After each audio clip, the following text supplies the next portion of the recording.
Hello, hello, hello, and welcome to my YouTube channel. My name is Jameelah, and I am a master manifester, and I'm sure you are too if you're watching content like this. My channel is named Manifesting Magic with Dr. J, and I am Dr. J. I want to discuss, what I discuss on this channel is manifesting everything. I just am very, very involved in the idea of co-creating the life that you choose, creating instances, moments, memories, ideas, careers, lovers, finances, travel, projects, businesses, whatever it is. I'm a firm believer that you have to play a very active role in creating the life you choose. It doesn't mean you have to do specific activity, but you definitely have to take an active role, right? I'm all about people who I see manage to create this thing in a way that suits the way that I see the world. Put it that way. Nonetheless, so three things I want to talk about today related to what might be blocking a manifestation as it relates to your energy levels and it relates to other people. So we all know when you're in a process of manifesting or creating, so say creating something, that's putting in some action or doing the work or creating the path or the blueprint for something to be specifically delivered to you in your life, right? So creating that takes a lot of mind space, and it also takes a lot of energy to do this. So in order to do this process well, you have to keep your energy up to very productive levels, right? Can't be at low levels. Something that drains people a lot is not necessarily the activities they do, but it's sometimes the activities that involve other people that might be creating the exhaustion, that might be creating the lack of energy for the things that you want to have energy for, right? So let's talk about those three things. Three personality traits or three characteristics that I find in people that drain the hell out of me.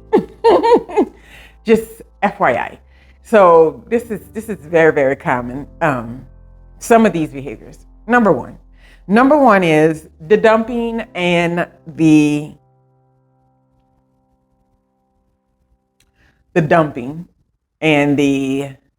listening, but half listening. So this is a big one. I've known several people out throughout my life and my lifetime that are really good at asking people how they are so that they can just get, how are you? And they wait for the 1, 2, oh, that's pretty cool. And then so that they can just dump, right? They don't really care about how the other person is doing. They're not really interested in what the other person has created or is doing in that day, or what they've come across, or what's exciting to them, or what's not exciting, or just the fact of being grateful for life in general, right? They're not interested in that. They're interested in sharing with you what's going on with them. Be careful and be mindful of this type of behavior because it can be very tricky because it's such a manipulation, because it's such a clear transactional characteristic that people do.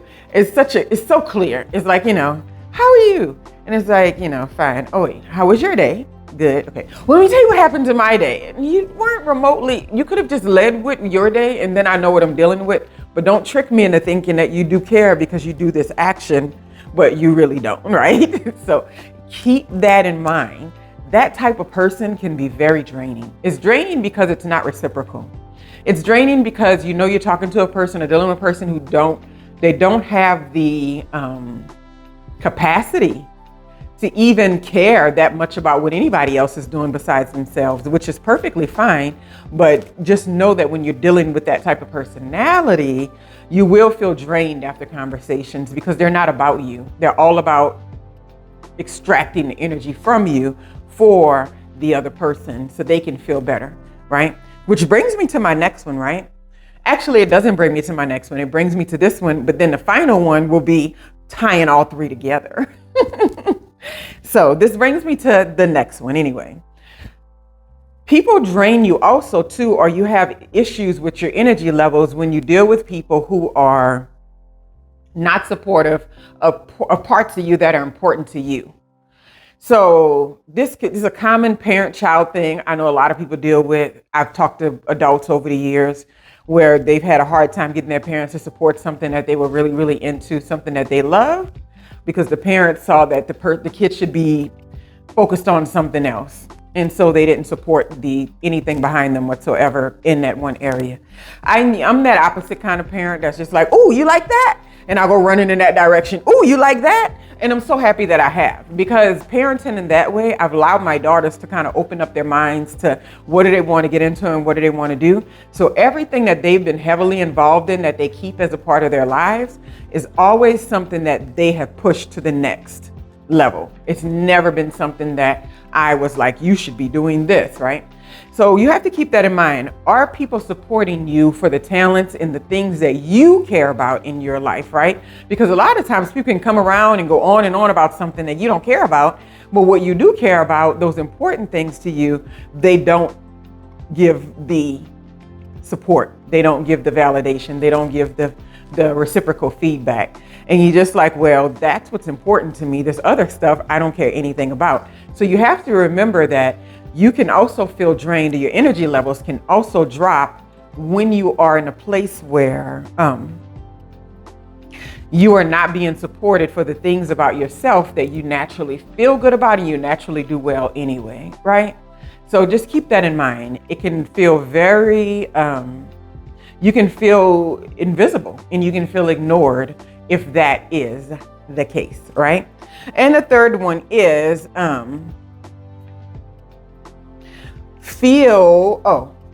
that's the last one. I probably would have done better just picking up my notebook.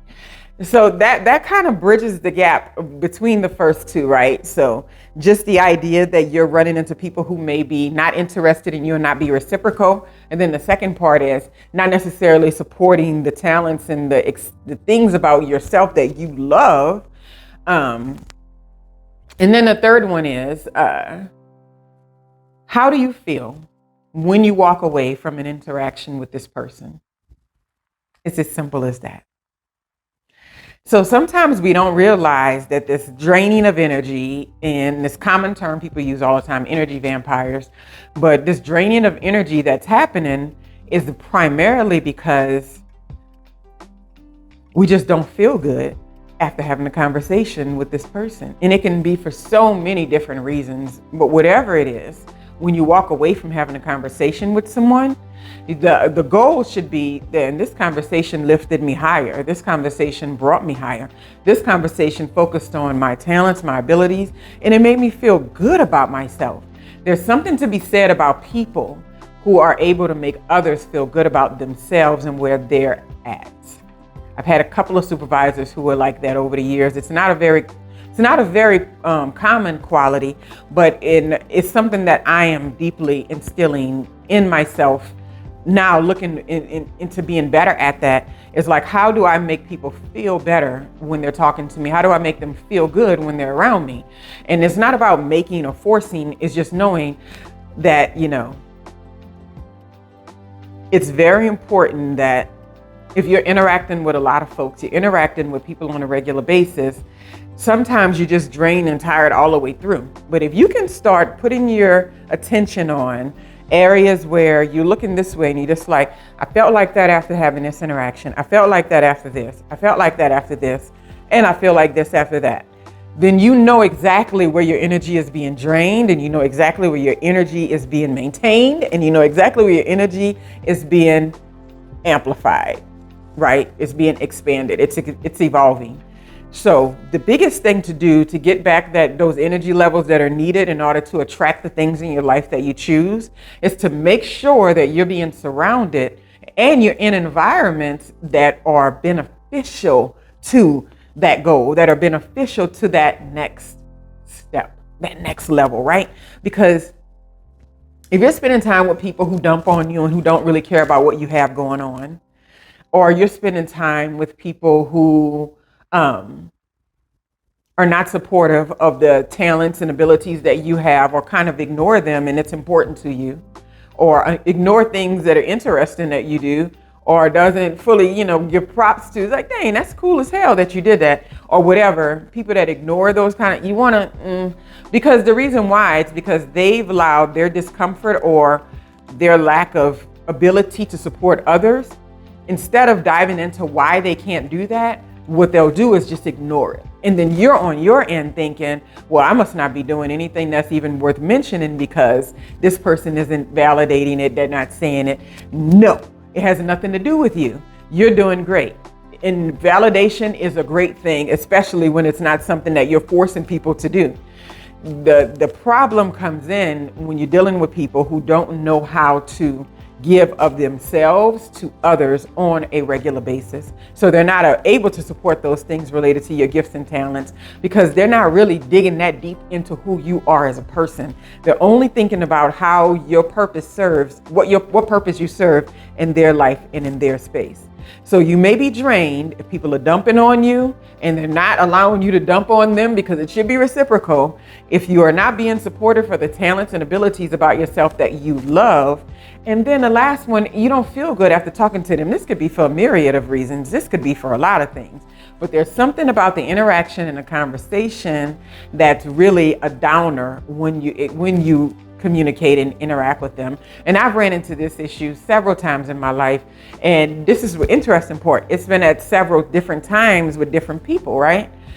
And sometimes, like, you know, in these years when I talked to them, they used to lift. Every time I talked to them, we lifted each other. It was all just a lifting session, right? And then another time we talked, you know, there was no lifting happening. It all felt like draining. It all felt no good. And so it can be from the same people, but you have to know when you're in those environments that support benefit your evolution, and when you're in environments that seem to stifle it in ways, and your energy is being stifled. And if your energy is stifled, then you can't use that good energy to manifest the life you choose, because that's your ultimate goal, right? Manifest the life you choose. It's not manifesting specific people. It's not manifesting specific jobs or specific places. While those may be a part of your journey, the overall idea should be manifesting the life I choose. And of course, you're going to choose the life that works best for you as far as you can see in any given moment, right? Anyway, that's all I got to talk about today, man. Pay attention to these interactions because they are everything. Pay attention to the interactions, and whether you're talking to somebody and you're feeling bad afterwards, pay attention to what parts of you that they support on a regular basis, and pay close attention to whether or not they dump on you in conversations and you're not allowed to be reciprocal, because those will impact you. It'll impact your energy levels. It'll also impact your belief system. It'll impact your self-esteem. It'll impact a lot of things depending on how regularly you are dealing with a person who might do these characteristics. Anyway, that's all I got. That's all I got today. I hope you all have a wonderful, wonderful week. Of course, I'm going to say like and subscribe and share. And don't forget the new book, Stop Waiting, How Putting Off My Dreams Nearly Wasted My Life. It's a good book. I was reading it the other day and I was like, hey, this chick is on to something. And the audiobook for that book is coming soon. But first, I'm doing audio on another book that I created about 4 or 5 years ago. So then after this one project is turned out, because this is a new thing for me, then all the audiobooks will start going bam, bam, bam, bam, bam. But right now, I'm just trying to get this first one complete and up and running and produced. And then we're going to see how that works, right? Because a part of me wants it to be free on YouTube, you know, like a lot of audiobooks I've heard, because I'm not really big on making anything from it. That's not my goal. My goal is that the information is spread and then somebody can benefit from it. That's the part. That's the fun part, right? That somebody's reading it and somebody can benefit from it. That your energy, your talents, and your creativity are not just going out there into the ether, the nowhere. Yeah. Anyway. Have a wonderful, wonderful day, and until next time.